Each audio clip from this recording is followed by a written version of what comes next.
This episode has been brought to you in part by the Azrieli Music Prizes. Join them in celebrating artistic excellence at the AMP Gala Concert, live from Maison Symphonique in Montreal, happening October 20th at 7:30 p.m. Eastern. Orchestre Metropolitain will premiere award-winning music by laureates Aharon Harla, Iman Habibi, and Rita Ueda. Learn more at azrielifoundation.org/AMP.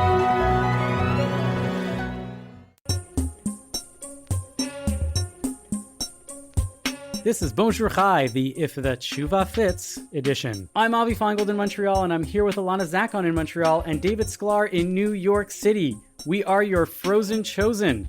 On today's show, we look back at the year that was and pick some of our highlights, what we got right and what we didn't.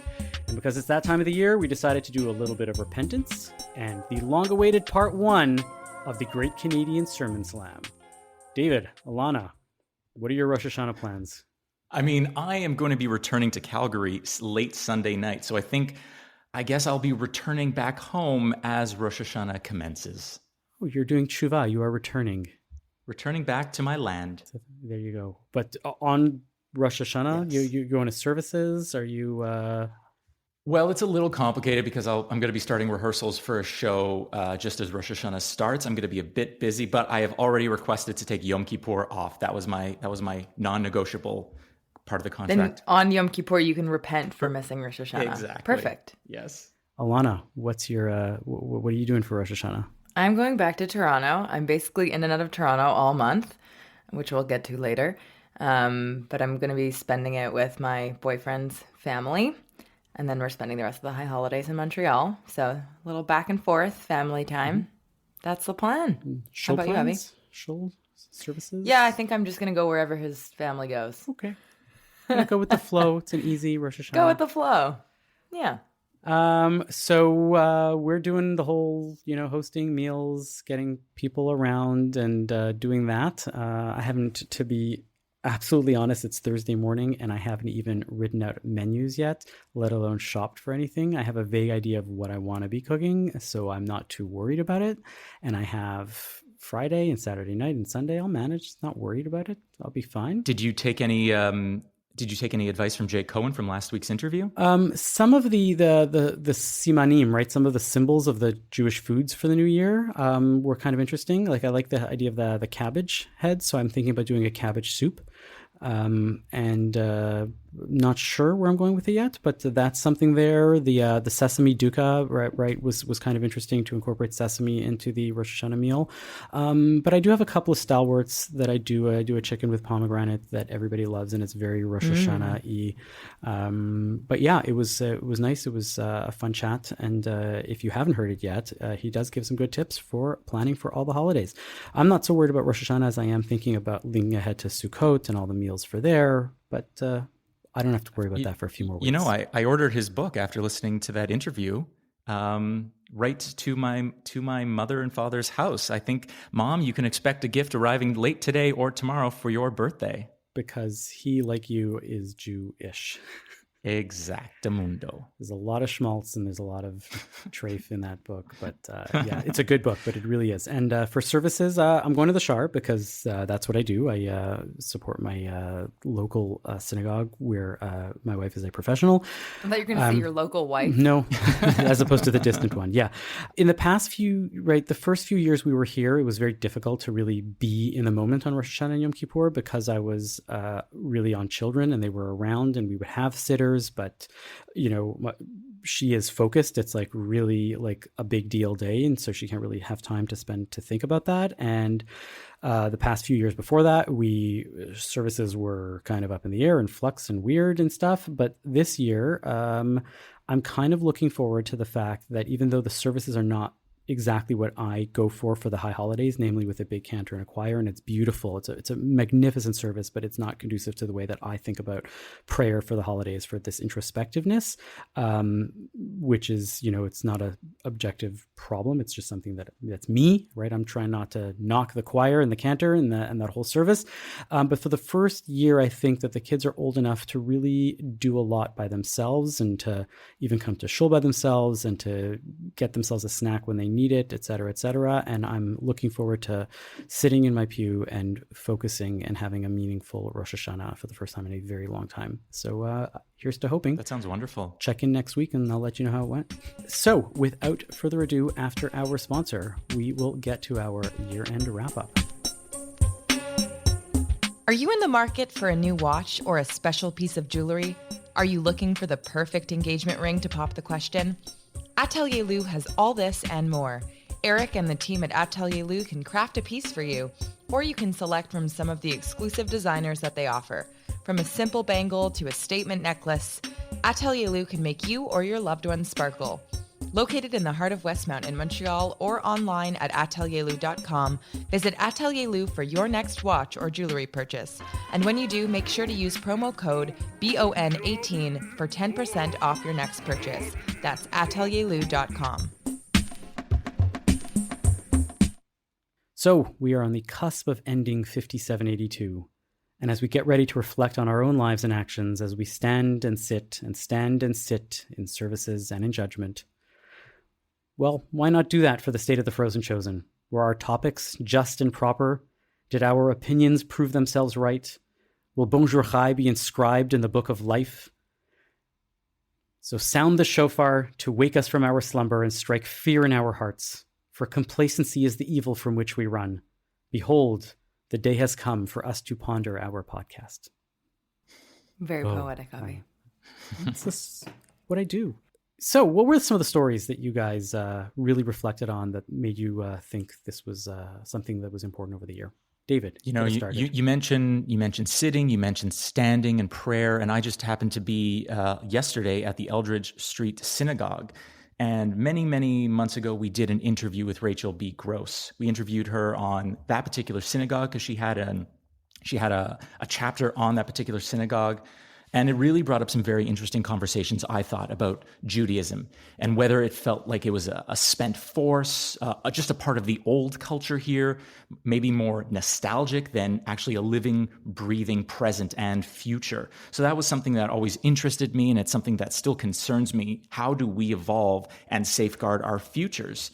And I'll have, you two know that we now have some fans at the Eldridge Street Synagogue. They were very interested in the Canadian Jewish news in this particular podcast. And I think they're going to start to listen and become new fans of the Frozen Chosen. Yeah, I think it's a topic that I don't think will ever really go away. The idea of the past and integrating the past into the future. Rosh Hashanah is a great, as good a time as any to sit and think about, what we're doing as a community and what we're doing personally and how much we connect to these nostalgic moments and how much we are hung up on them, because sometimes being too connected to the nostalgia, and that's where I think the interesting discussion lay with that conversation with her, was around are we too stuck in the past? Are we not willing to look at the future of Judaism and to innovate and to be better in that way? So there's definitely, it's still in the front of my mind, especially around this time of year. Yeah, and there's no real easy answers. I think when we were there, the synagogue is beautiful. It's a living, breathing museum. But when we asked, well, how many people are actually participating and attending services, the person in charge sort of said, maybe about 10 people. They're very old. They've moved on. Most of the Jews now live in the Upper West Side or the Upper East Side. There's very few Jews that actually live in the downtown area where the synagogue is still preserved. So it's this thing of, it's beautiful. It's so wonderful that it was saved through a potential destruction and demolition, but then it's not really being used for the intention that it was built for. That's a good segue into one of the topics that really stuck out for me, which is about establishments. And it's like the future of Jewish establishments. We talked about shiny establishments versus more grassroots establishments. And a topic that's come up a lot in conversation amongst people that I know is a lot of the Christianization, I guess, of the way that things have turned out. Like there are the way that our shows look, the way that our giant buildings are, and the kind of like the whole structure that came about when we moved to these parts of the world and how we were influenced by other cultures, and how now the spaces are empty. They're not fully empty, and there's some shows that get more attendance than others. And certainly in Toronto, I found that the pews were more full than Montreal from my experience being back here for the last few months.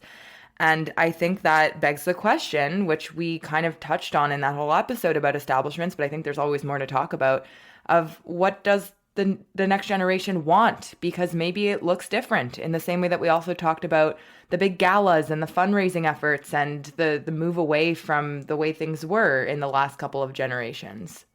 No, you're absolutely right, Alana. And I think what I've noticed is, Chabad has a big movement, right? There's so many people that are of our generation that are excited by the Chabad movement. And even the same thing on the Christian side. There are very few attendants at something like a United Church, but yet the evangelical churches are just bringing in families, bringing in people. And maybe we need to start looking more at what evangelicals do and what Chabad does to really...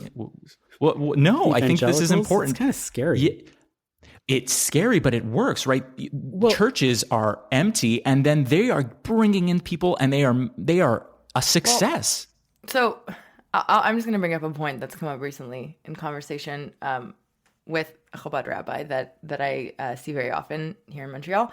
And his take on it was that back when, let's say, my grandparents were growing up, in the secular world, the culture was around going to your church. And so for Jews, going to synagogue on Saturday fit into that diasporic model of everyone goes to their version of a church or a synagogue or a mosque on their day of the week.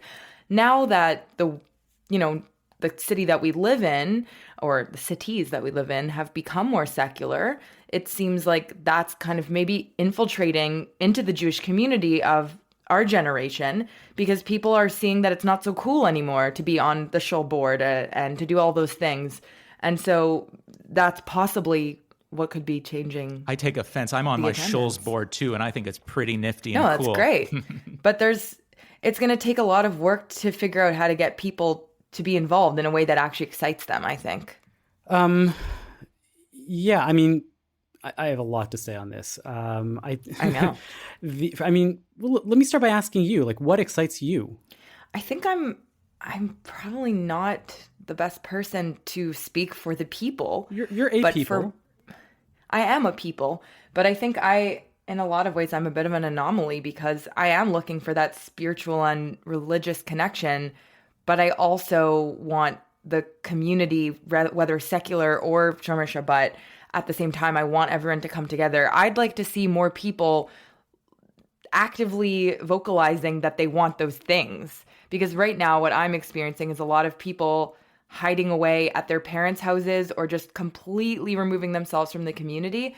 And I want to see that vibrancy that you see in, cities that have larger Jewish populations of young people come together and say, yeah, I want to do this, and we should all get together and do Shabbat dinners. And it's something that I'm kind of trying to do now on my own and trying to organize things, because I am noticing the difference based on other places that I've lived. But I wish there was like 30 people that were like, we all want to do this, instead of 5. But I think they're there, and I think that we just have to find them. I think this goes back to a lot of the stuff that we've discussed over the past year around the nature of what the community means, like the capital C community. And that I think there's a lot of people that are turned away, self-selectingly turned away from the community, because they look at the community and they say, this doesn't speak to me. Other things speak to me, yeah. And that's not being represented within the big C community. And we need to change that. We need to listen to what those people want and not say, well, you don't fit into whatever it is that I think about, and therefore you're not part of the community. Whether it's I spoke about it, I wrote about it in the CJN magazine, right? And that I think that, whether it's political, whether it's spiritual, meaning it's if you don't fit into a certain model of what Judaism can offer or should offer, whether your ideas on Israel are different, all of this has come up, and yet there still is this refusal, right, on behalf of the community to acknowledge that. And I think that we really are trying here at Bonjour Chai to raise up these voices, to say there are people out there that have something to say. But they're not being heard, and we want those voices here, because we want to say that there are many, many ideas in the community. There are many, many different types of people. There are people that don't want Chabad, and there are people that very much want Chabad. And there are people that, want whatever is being offered, and there are people that are, happy getting it elsewhere. I think, to address what you were saying, I think one of the big issues over the past little while is that ritual is now found outside of religious services, right? And that's not my idea, right? I didn't come up with this, but it's something that I think about a lot, about how people get their ritual from Soul Cycle is dead, but whatever has replaced it and whatever will replace it, gym in general, physical activity. Barry's gym, yes. Whatever it's going to be. People get ritual for me, from it was that. yoga for a long time. Yeah. People get I know ritual is big for a lot of from restaurants. People get ritual, right, by going and ordering in a very specific manner and having drinks before and after. These are rituals. Book club has become ritual. And all of these things, people unconsciously don't connect with the fact that they don't need those rituals from elsewhere anymore. And therefore, they just sort of end up like doing their thing. And we have to be recognizing that the rituals that we have are not speaking to people anymore in the same way, and either say, for the people that want Jewish ritual, that's there. We don't need to reinvent it, and we'll find other things that you can have that you are missing, or reinvent the rituals. And I'm don't care about either way, but that's something that we have to do. And, I think that we've spoken about that multiple times, right? Even you go back to the circumcision story that we covered last year, or the wannabe anti-circumcision. The most important thing that I got out of that was that there were Jews that want to be part of the community except for this one ritual. And the community just hears, well, this one ritual has to be has to be. And therefore anything that isn't that, right, that you don't incorporate that, we're going to reject you. And they're like, no, we want to be part of the community. Yeah. It's also similar with the interfaith episode, getting, those perspectives of people who are like, hey, I just want to show up at shul with my partner who isn't Jewish and I don't feel comfortable in these spaces. Or the episode we did on queer Jews, very similar type of thing.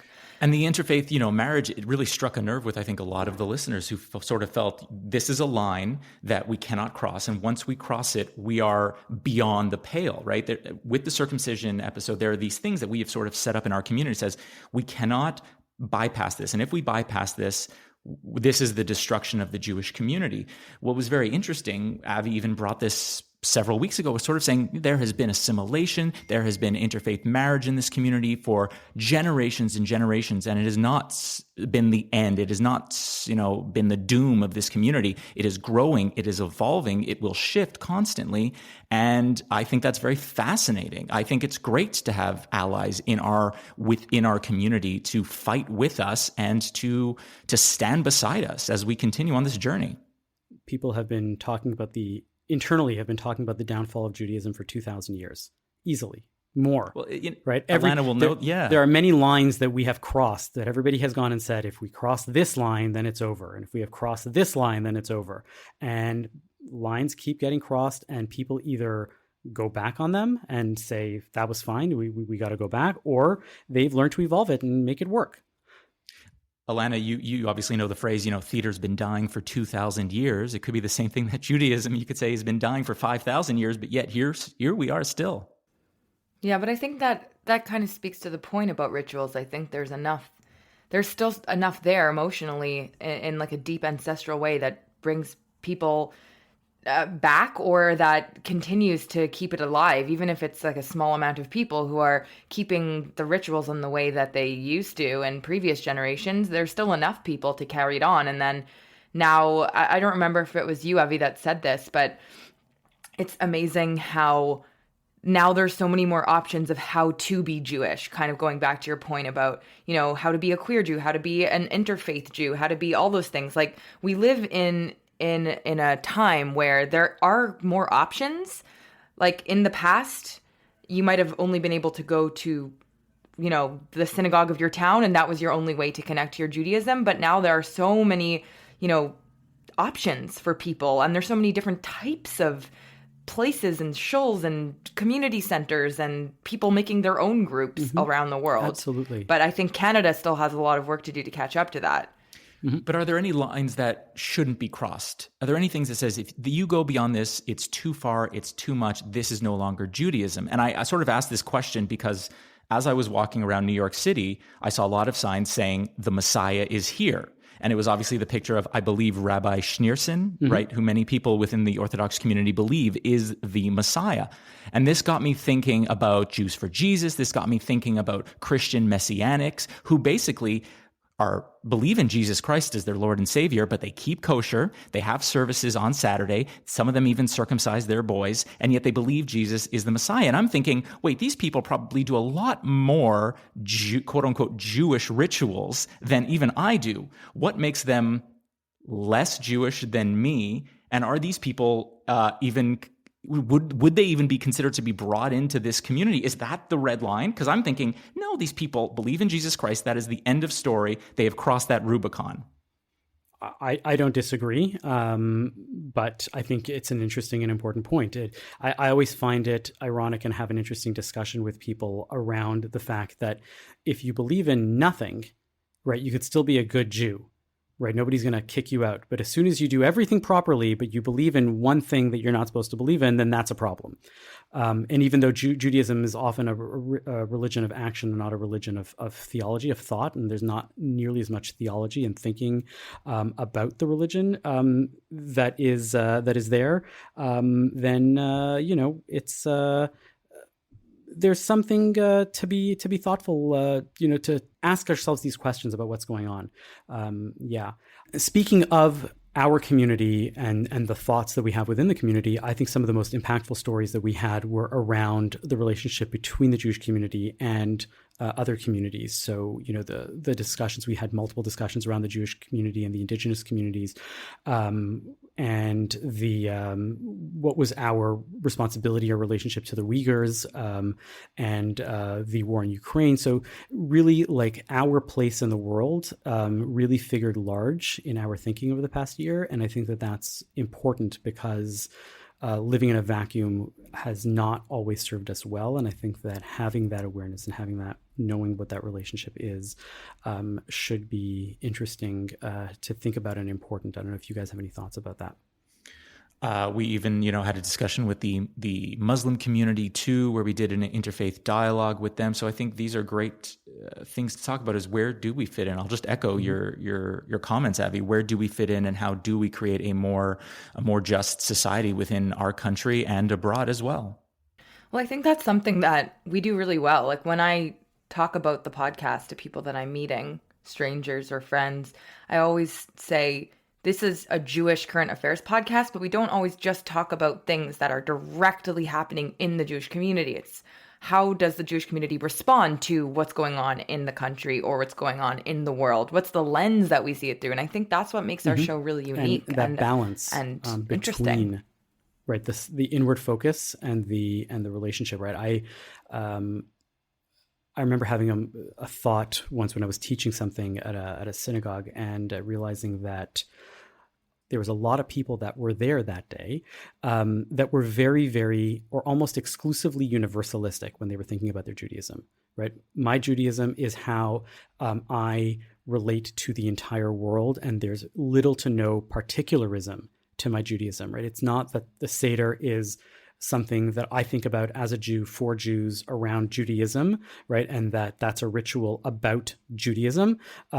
That it was about, the Seder could be about my relationship to the world and how good I have to do and all of this stuff. And if you're purely particularistic, when all you think about is the Jewish community, right, that's a problem. When you're entirely universalistic, that's a problem. And I really think that one of the things that we do well, like you said on the show, is balance between the two and talk about the fact that there should be things that are exclusively Jewish, right? It's not necessarily roles, right, on shows, right, which we have spoken about, right? Not necessarily just particularistic that Jews should get Jewish roles, and it's not purely universalistic that we have a responsibility to the rest of the world and that's all that we do.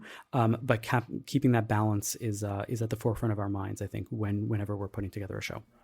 And to build on that, I think I'm thinking back to the episode we did on Zionism and the left.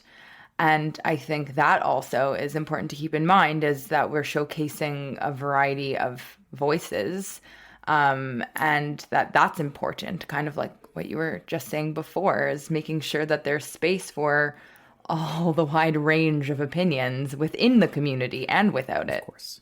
And we cannot forget, because this is not about universalism or particularism, but it's about deep spirituality. Our episode on Judaism and cannabis was important and life-altering. No, mind-opening. But what it did do was it actually led to a partnership. I now certify their product, Oy Vapes.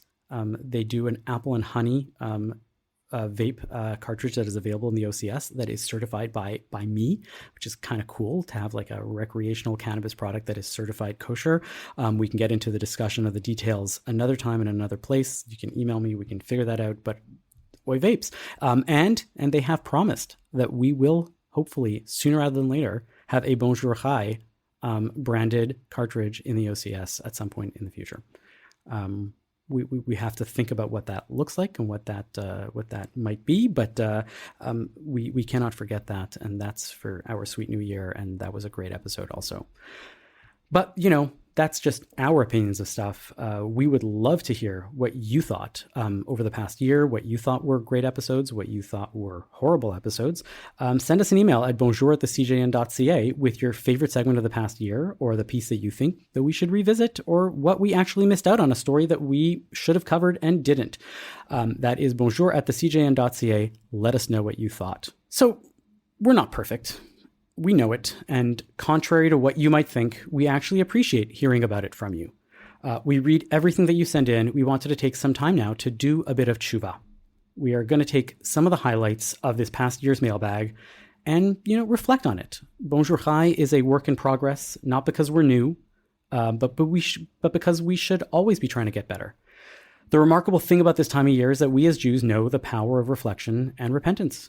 We don't just try and do something good. We actively address our shortcomings, because when we make those better, doing good comes naturally as part of the process. So without further ado, let's dive into some of our mailbag and see how we can get better. Who's going to start us off? Alana, go for it.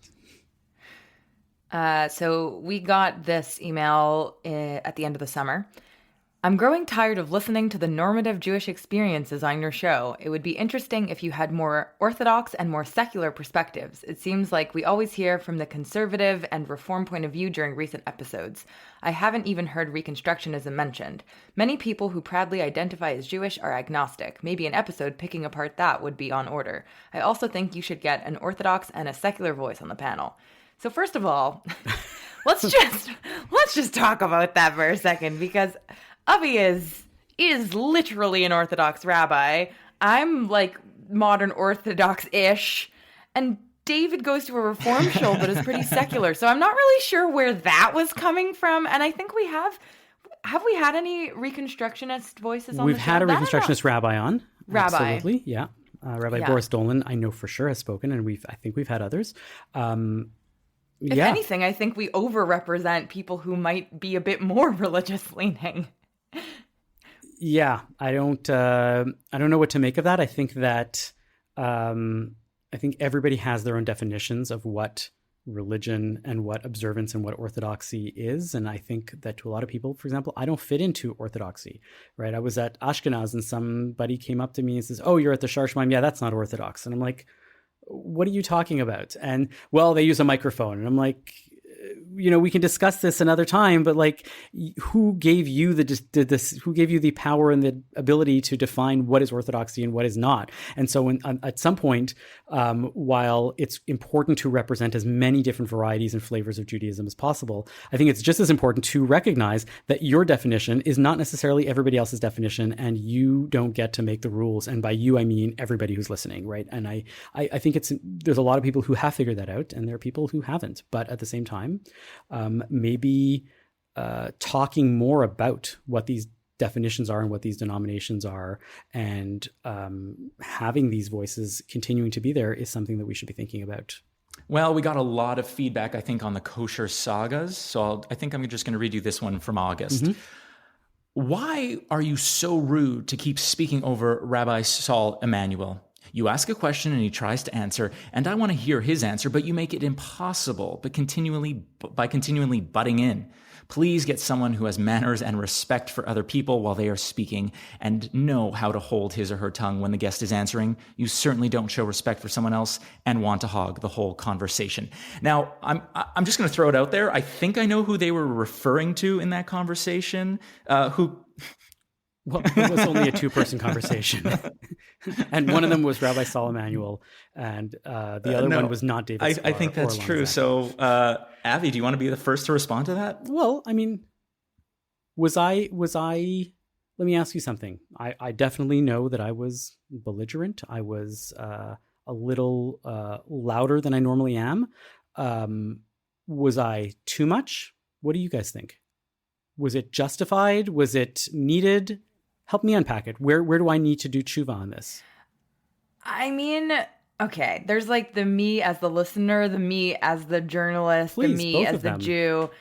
And I think like me as the person, I was like, oh my God, this is so hard to listen to because like I just felt so bad for the guy. I was like, oh, Avi's giving it to him hard. But at the same time, it was also very entertaining and interesting to hear you get so revved up. So there's that duality there where I'm like, if I was doing that interview, I probably wouldn't have gone as hard because I just have a hard time doing that and I would feel bad. But I think that it really did show that you cared a lot about the topic. And I can understand where your frustration is coming from and feeling like you weren't getting the answers that made sense to you or that were even justified. Could you have done it a little bit softer and let it build to that? Perhaps it seemed like it started out really strong. I don't know. What do you think, David? It's a complicated one. I'll just say this. There's other people who wrote in to, very much defend Avi and sort of saying, finally, you've removed the mask of this corruption and thank you for doing that. So it wasn't all negative, but I think sometimes what I'm trying to do as a listener is I want to understand this. And I think you got a bit stuck in the weeds in those conversations where I'm sort of saying, where's this conversation going? I'm missing some details that I really want. And it's things that I'm not always entirely clear about. So I think I just I wanted you to pull back a bit to get a more of the general state of what is really going on, what is rotten in the state of kosher meat. Well, maybe not rotten and meat in the same sentence. It's possible. Okay. I get it. Yes. Look, could I have been less belligerent? Possibly. Do I think that maybe I wouldn't have gotten the same answers or same non-answers? I think that's possible also. Does that mean that I still nevertheless have to think about respecting human beings as human beings? Yeah, for sure. And will it reflect better or differently in future interviews, even when I think that there's a topic that needs to get, passions aroused and to really get into something? I think so too. And I think that, I'm not going to shy away from these types of interviews and these types of discussions and these types of topics. But I will be aware of how to approach it better, how to approach it differently, and to wield that belligerence when needed and not just out of, unchecked anger or whatever it might be. So, there's a bit of tshuva there, but there's also a bit of an explanation. And maybe tshuva with an explanation is not really tshuva. I was going to say that. You can take that to the pearly gates. Take that, yeah. But God, I had to explain. It was different. So, in that sense, I think that there's something to be thoughtful and to continue reflecting on and to do tshuva there, for sure. I thought this email was an interesting one that also came in August. I'm just going to pull a part of the email. Don't be afraid to name schools. Why is Ilana the only one who will name the schools she went to / is referencing? I think this can be I think this can be an invaluable resource for many coping the day school and after school decisions and a guide on how to make of whichever they choose. I think there's some typos. I thought I did name my schools when we were talking about them. I'll say it right now: Solomon Schechter and Bialik High School. That's where I went. And I went to Yeshiva Gedola, right? It was not about, shame or difference. I think that it just wasn't as relevant to the discussion of like which specific school. There's an important piece though in there. Sorry, Alana, what were you going to say?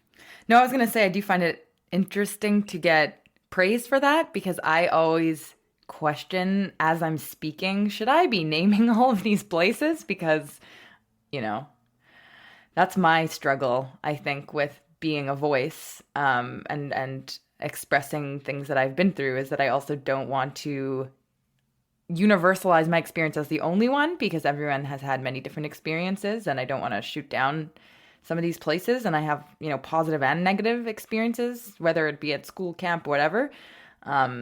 So it was just interesting to hear it be pointed out like that. For sure. I think you're making an interesting point, right? That names are important, but only when they're relevant and are useful for the future, for moving forward with it, right? If you had a horrible experience at a restaurant, but you know for sure that it had nothing to do with the restaurant. It just had to do with the specific moment of being there with an irate chef and a really tired, wait staff, and you being very particular about whatever, and you wouldn't not recommend this restaurant to anybody else. Don't mention that.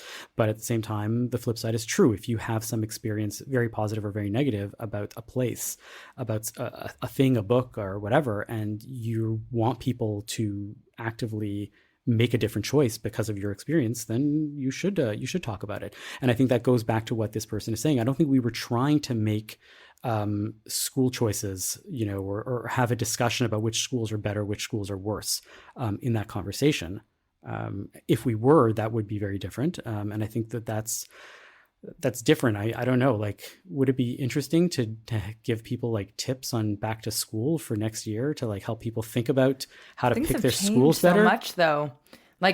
The school I went to doesn't even exist anymore. It merged with another campus, and now it's a totally different environment. So who are we? Or so you think. You don't know that. You have kids in school, so you're a little more I can't talk about in schools. the know. It's a little tough, because then you have to talk about your kid's school, and you have to ask a question: am I going to critique my kid's school or not? I'm going to stay away from that one for now, but at least for my kid's school. But there should be more discussions and more openness about saying, this is why this is a good school, this is why this isn't. And what exists now is a lot of hearsay and a lot of innuendo, and you go to any school and they tell you, yes, of course, our school is the best school, and then you take that step back and you hear all sorts of stuff, but there's no real way of thinking and guidelines. But that's because it's not a mattress that you're buying, right? Well, you're talking about people.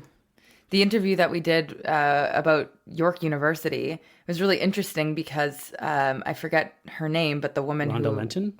That's what I thought. Yeah. Rhonda Lenton. It came into my head, but I wasn't sure.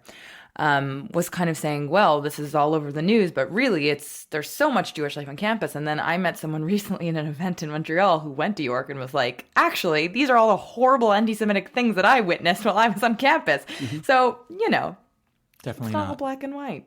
For sure. David, do you want to read us the next letter? Right now. Here it goes. I really don't remember much in the way of Israel activism at McGill Hillel in that era, but it did strike me as somewhat cliquey. There were a group of people who were largely from Côte St. Luc or the West Island types who all knew each other, possibly from, CEGEP or even high school before that, would come together for events, and a separate group of more frum people, mostly Americans it seemed at the time, who also hung out together. So what do we make of that comment, where we really were talking about the resurrection of Hillel and different Jewish organizations on university campus? Well, so the first, that's interesting that, there's a recognition that times change and things change over time, but also things stay very much the same over time. The idea that even then there were many people at Hillel, even though it was very busy and very active, who felt very much left out. And that writer also spoke about the staff at the time, who, he made mention about the fact that there was a Haredi rabbi that was hired as the Hillel rabbi, and it wasn't necessarily the greatest choice, especially if you were somewhat liberal or anything left of Haredi, then there's not much for you. And Hillel, went in the opposite direction to, sometimes, and, it's hard to balance those things. The whole plus ça change, right? That's part of that letter, and that's part of the discussion that we were having with Hillel. And the first piece of Teshuvah that I think is important to talk about is that, judging from their various social media postings and stuff, because I have been following, just to follow up on the story, they seem to be very active this year. I don't know if it's true or not. I'd love to hear from current students. Have things changed drastically, or is it just that they have a great social media person posting stuff?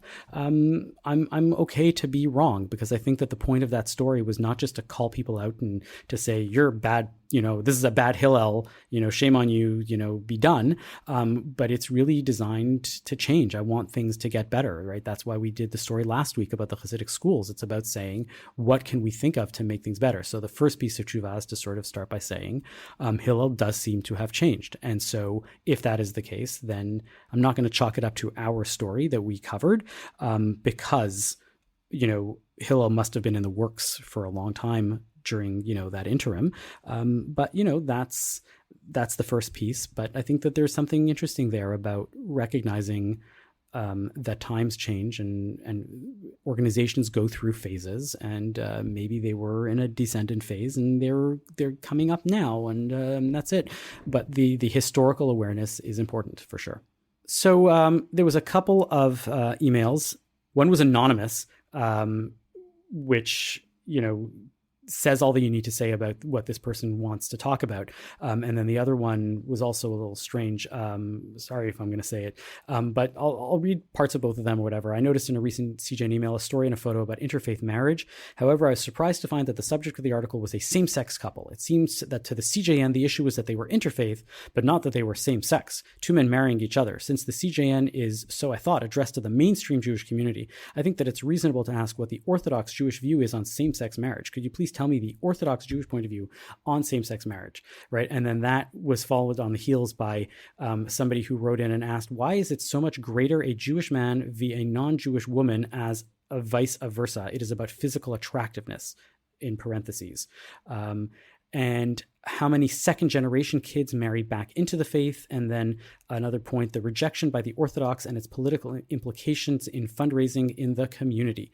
So there's a lot of stuff here to unpack or not. The first thing that I wanted to say is the comment about, isn't the CJN supposed to be mainstream? Because I feel like that kind of goes back to what we were talking about before. So that's basically, this person is assuming that all Jews have one opinion, are of one political background, Jewish denomination. And sure, yes, the mainstream Judaism is a thing and it exists and we know what it looks like. But I really think that in the rebranding of the CJN, including this podcast and all the other podcasts, the whole point was to open that up, open the umbrella up to include everyone. Because I think it was the opposite of what he was trying to say. He says, oh, you're talking to the mainstream, but if we're talking about all these different things, we should talk about orthodoxy also. And I want you to talk about why orthodoxy is against same-sex marriage, right? And I'm thinking to myself, I don't think that that's the role of what we're trying to do here, is to tell everything to everybody at all the time, right? Right. Well, that reminds me of the circumcision, the 31. That reminds me of the circumcision episode, because I remember we got a very angry email from an Orthodox rabbi who said, how could you talk about this? The CJN is becoming way too liberal. What's happening? I just find that so interesting when, as soon as you bring up something that's from a different perspective, and some of the times we don't even agree with those things, like especially on that episode, I remember you and I were both we weren't necessarily advocating for this at all. Yep. In fact, I would say the opposite, but we still talk to the guy because there are some people who feel that way. And I think it's important to give voice to everyone. And that's going to go for the future also. And that I'm unrepentant about that. I have no tshuva about saying that we need to have voices of people that are not represented otherwise and elsewhere. So in that sense, yes. But David, do we need to do tshuva? If you want me to do tshuva, I'll do it. I feel I'm a bit biased. This was my own wedding, so how far of forgiveness and repentance can I really go? I just don't understand the second commentary about physical attractiveness. Did that mean that this person thought goys, non-Jews, were more attractive or less attractive than Jews? I'm very confused. Yeah. I don't know. I mean, clearly he saw our pictures on the show page and said, yes, the hosts of Bonjour Chai are representative of the Jewish community and are extremely attractive and above average in terms of looks. But too conservative, apparently. Okay. According to that other person. Very, very conservative. If they rubbed my ego and thought I was very good looking, I will take that and say, thank you very much. Okay. Well, look, we are always improving. We're always trying to get better. And we do like your emails. So please keep sending them in, and please tell us what you thought about anything over the past year. And we've taken suggestions for topics. That has happened in the past. We are interested in them. Send us your emails, and hopefully next year we'll do more tshuva based on what you tell us we are doing wrong. And now for the moment you've all been waiting for. Part 1 of Bonjour Chai's first annual Sermon Slam. There's still time to enter, so if you're a rabbi or you want to nominate your rabbi, send us an email at bonjour@thecjn.ca. That's also the email you should use to send us your votes. Yes, that's right. We will take the audience votes into consideration when selecting our winner. That is, of course, in addition to a rigorous process involving many factors. But yes, we want to hear who you think gave the best sermon. So send us an email at bonjour@thecjn.ca. Let us know. Up first, we have Vancouver native Rabbi Joshua Korber. With a commitment to halachic observance and progressive values, he received rabbinical ordination at the conservative movement's Ziegler School in Los Angeles. After many years serving the Beit Re'im congregation in Toronto, this high holiday season will be his first as the senior rabbi at Adath Yeshurun in Louisville, Kentucky. Kicking off our series, his sermon reflects on the power and joy we can find when we think about our own deaths. Here's Rabbi Joshua Korber. Rabbi Aaron Reuven Charney, in the introduction to his famous work, the Malamed Zchut, quotes a verse from the book of Kohelet. Tov lelechet el beit avel milechet el beit hamishteh. It's better to go to a house of mourning than to go to a party. Ve'asher hu sof kol adam, ve'achai tenet libo. Because that is the ultimate end of each person, and the one who is living will pay attention. And he brings the quote from the Talmud where Rabbi Meir asks, what does it mean, ve'achai tenet libo? The one who is living will pay attention. It means he will pay attention to matters pertaining to his own death. I too will be eulogized. I too will be buried. Well, that's just not very uplifting. Why does Rev Aaron want me to think about my own death? Why is that good?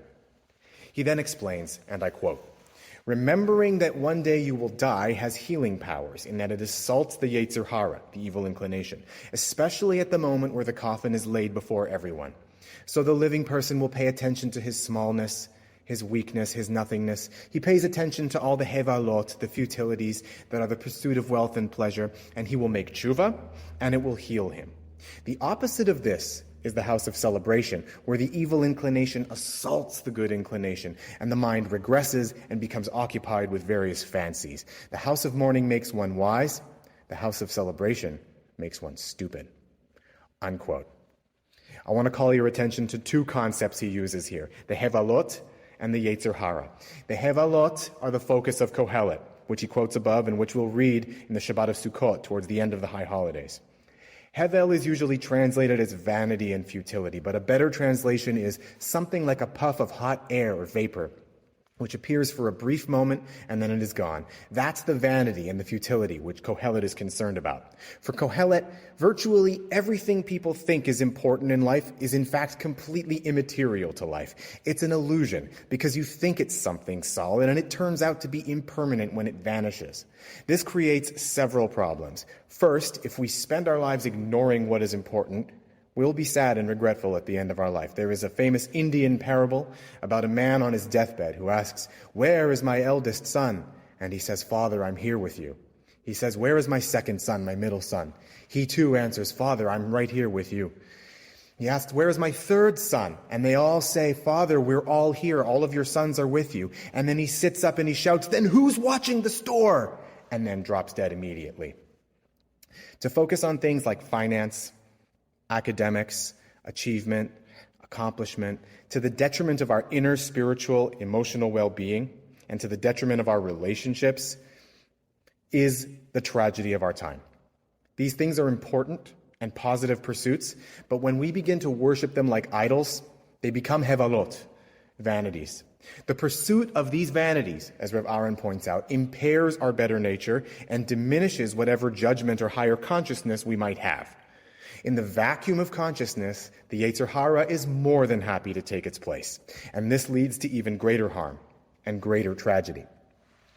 The Yetzer Hara is not itself evil. It's simply our limbic brain stem seeking survival and telling our cerebrum, I want this, I want that, I need this, I need that. And it's up to us to employ our intelligence and our good judgment to respond. Failing to realize this, most of us are unconsciously dragged along a roller coaster ride which we can't get off of. The Yetzer Hara and the Hevalot are closely linked.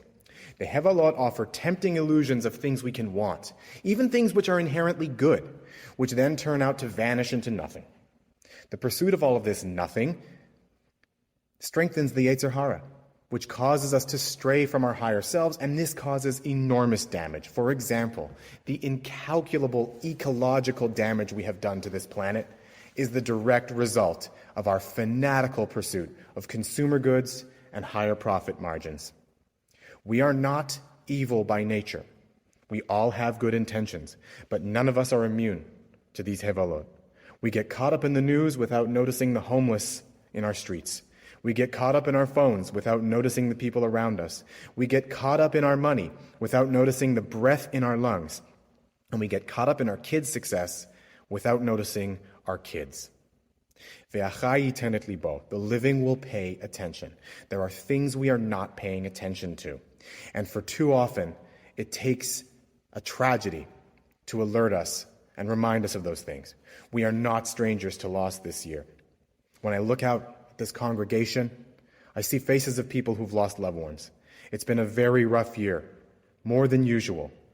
And while some of us have passed away at a ripe old age, most were not so old, and some died way too young. In the face of that kind of loss, we suddenly realize that the squabbling and bickering with our siblings and with our parents, the resentment we feel towards those who've insulted us, and the frustrations we feel in the daily grind of life at work and at home are an outrageous crime we are committing against ourselves and against our loved ones. It's hevel. When the shofar is blasted, it's meant to be a wake-up call, to slap us out of our insanity and to alert us to the fragility of our lives, the importance of our choices, and the need to act. This time of year is about life and death. Rather than passively awaiting divine judgment, the rabbis encourage us to be the ones to choose life. The hevalot, which we run around pursuing, those are not life. They are cleverly disguised as life, but they are not life. They are things. To choose life is to choose to be connected to God by being connected to our inner selves and our spirits, and thereby connecting to all beings. If we choose life, our words and our actions will be guided by compassion and wisdom, which will enrich our lives, our families' lives, our community, and ultimately the world. We can choose to hear that shofar, or we can just stuff our hearts and minds with more hevel until the next tragedy wakes us from our slumber. We can and we must heal ourselves and heal this world. And those are really one project. And that is the meaning of Teshuvah, Tefillah, Tzedakah. Shana Tova. Next up, we have Rabbi Aaron Flansreich. Originally hailing from Brooklyn, New York, he is a graduate of Bar Ilan University. In 1992, Rabbi Flansreich received a dual ordination from the Israeli Chief Rabbinate and Yeshivat Sha'ar Ephraim. He's a former president of the Toronto Board of Rabbis, current president of the Rabbinical Assembly Ontario region, and author of the book The Small Still Voice. Since 1998, Rabbi Flansreich has served as the senior rabbi at Beth Shalom in Toronto. His sermon considers something that's occurred to many a shulgoer. Why are we all slogging through a language that most of us barely understand? Here's Rabbi Aaron Flansreich. All of the major Jewish population surveys tell us a few things. Number one, less than half of every North American Jew recognizes any of the Hebrew alphabet. The alphabet. Less than 30% of North American Jews can understand the Hebrew words that they may read in a Haggadah or in a Siddur. What I'm actually saying to you is that the most highly educated, successful Jewish community in the history of Jewish history is on the precipice of completely not understanding the language that they come from, which then begs the next question. What's the next question? Why don't we just do everything in English? Like, why keep the Hebrew if nobody understands it? And the struggle of that, of course, is seen in the Machzor, in the prayer book that we have. that English that Chaucer wouldn't even understand. And what it really is that there's an element of the prayers that are so incomprehensible in terms of translation that even the English struggles to capture it. And it's bumbling and it's not good. I look at it and I say to myself, what is that? So then why do we keep this language? Why don't we flip over to English? The Catholic Church did it. The Second Vatican Council of 1962, they went from Latin to English. Why do we keep Hebrew? The answer to that question, we got to take a trip. You ready? We're going to go to Jerusalem. On a beautiful leafy street in the German colony called Klausner Street was the home where Israel's only Nobel Prize laureate for literature lived. His name was Shmuel Yitzchak Agnon, S.Y. Agnon. And the story goes that the great American Jewish writer Saul Bellow visited him. It was a Shabbat afternoon. And they spoke about literature and language and the Jews and Israel. And the sun was setting and it was pastel-filled. And that Bellow turned to Agnon, the Israeli, and he said to him, I have to confide in you. There are sometimes I wake up in the middle of the night and I am gripped by a fear that my writing will be forgotten. That in a generation or two or three that everyone will forget what I wrote. And Agnon turned to him and said, are your writings translated in Hebrew? And Bellow said they are. And Agnon said, you have nothing to worry about. You'll never be forgotten. We are a small people, a tiny people, but we are a great people. And we hold on to this language because it reminds us, not only are we small and not only mighty, but we're eternal. We will never be forgotten because we never forget. Rounding out our first round of the Great Canadian Sermon Slam, we have Rabbi Aaron Polanski. Born in Montreal but raised in Thornhill, Ontario, Rabbi Polanski attended Queen's University, becoming the first student to receive a minor in Jewish studies. She then began her studies at the Reform Movement's Hebrew Union College in Jerusalem and later in Cincinnati, where she earned rabbinical ordination in 2000. Rabbi Polanski currently serves the Beth Israel congregation in Kingston, Ontario. Like our first slammer, this sermon also considers how we reflect on death. Or really, undeath, I should say. You'll understand what I mean in a minute. For now, here's Rabbi Aaron Polanski. Traditionally, Yom Kippur is a rehearsal for death. Each one of us is a year closer to dying than we were last year, no matter how many hands and fingers and toes we need to count our age. And so, we dress in white, like the burial shrouds. We don't eat or drink. We don't shower or anoint ourselves with perfumes. We don't engage in sexual activity. We remove our fancy jewelry and instead choose to dress simply, right down to our shoes. It's strange and almost uncharacteristic of Judaism to have such a holiday. We're usually so life-affirming. Any law may be suspended in order to save a life. Pikuach nefesh, the saving of life, takes precedence over everything. We say l'chaim, to life, over every glass of wine. We celebrate and thank God for every milestone we meet with blessings of shehechianu and acts of tzedakah. But on Yom Kippur, we confront death. We rehearse it. We envision what life will be like. What life will be like for others when we are gone. We imagine how we will be remembered. We confront that image and evaluate what we need to change so that one day when that time comes, maybe a long time from now, we are remembered for good. Because death is a final decree. Or is it? Did you know that belief in resurrection of the dead is actually a required belief in Judaism? That's right. We do have requirements in the belief department, at least according to some of our classical rabbis. Now, mostly, with the exception of Maimonides, the Jewish community holds that those who behave like Jews and perform the mitzvot, the commandments, even if they have deviant ideas, are still Jews and worthy of a place in our community. There is one notable exception, Teshuvah Fits, the belief in the physical resurrection of the dead. That's right. Have you ever read the translations of what we're praying?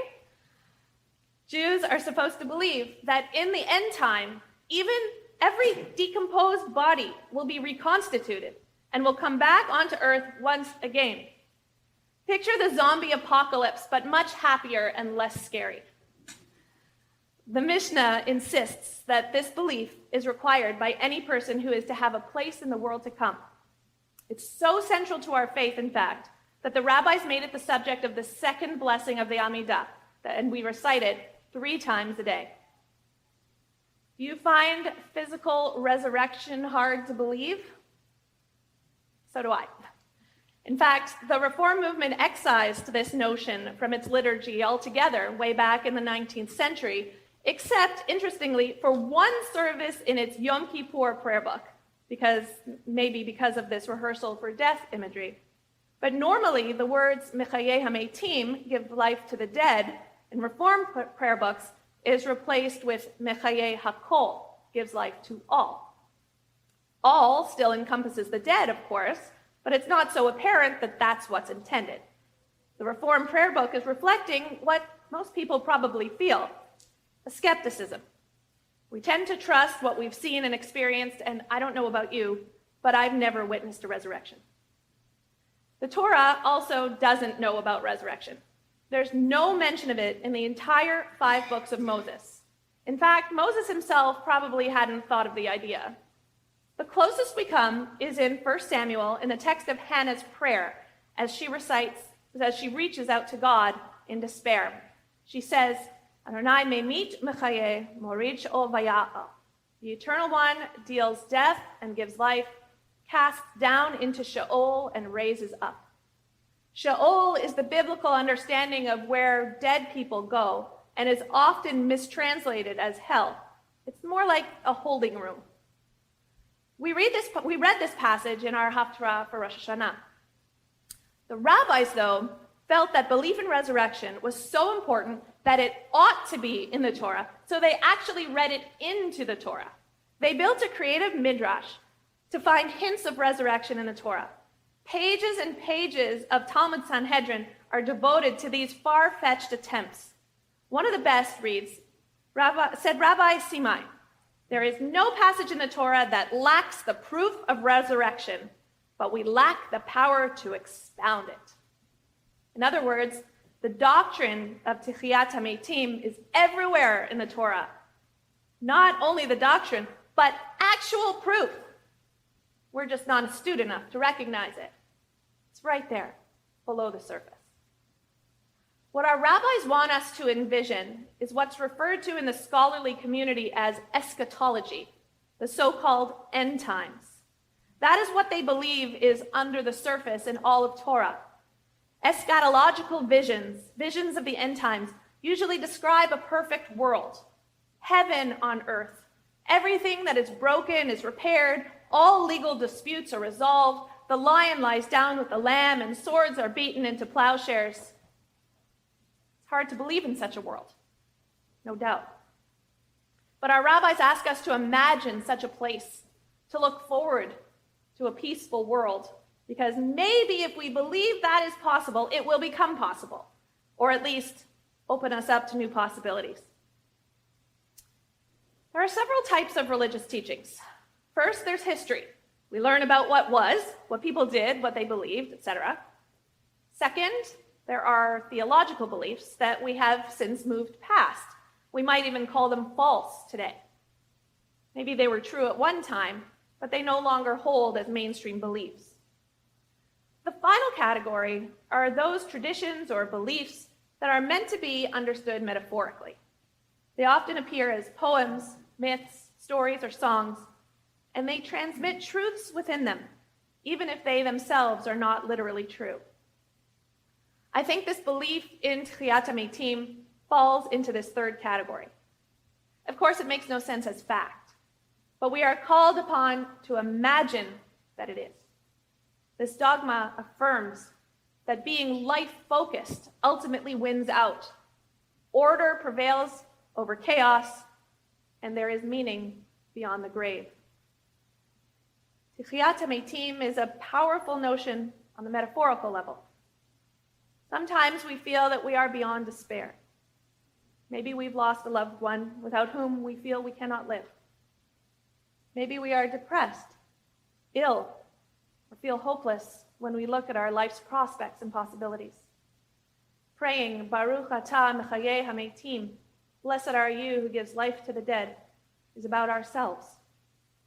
If the esteemed rabbis of old believed that God has the power to revive the dead, then certainly God has the power to give me and each one of us hope, renewed hope, to revive our souls, to help us find meaning in life once again. Each one of us has the power to revive ourselves, to renew our resolve, to reignite the spark within us.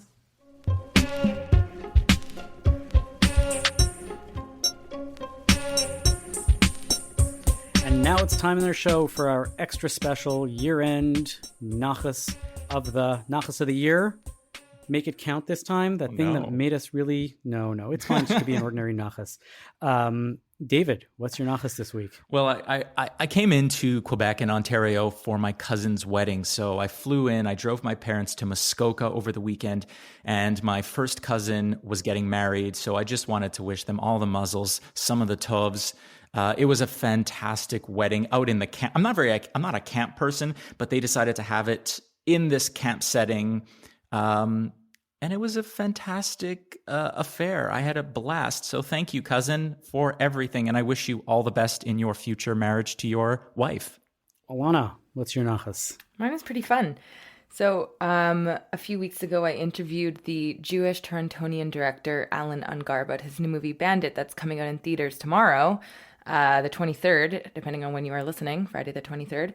And I got to attend the advanced screening of the film the other day in downtown Toronto, which was really fun. I can't say too much about the film because I don't want to give away too many spoilers, but it's about the famous Canadian bank robber, the Flying Bandit, and they did a good job with it. It's a fun, adventurous movie with lots of ups and downs and dramatic moments, but also some comedy and some action and some robbery, and I think it's a good time. So check out Bandit, coming out in theaters tomorrow.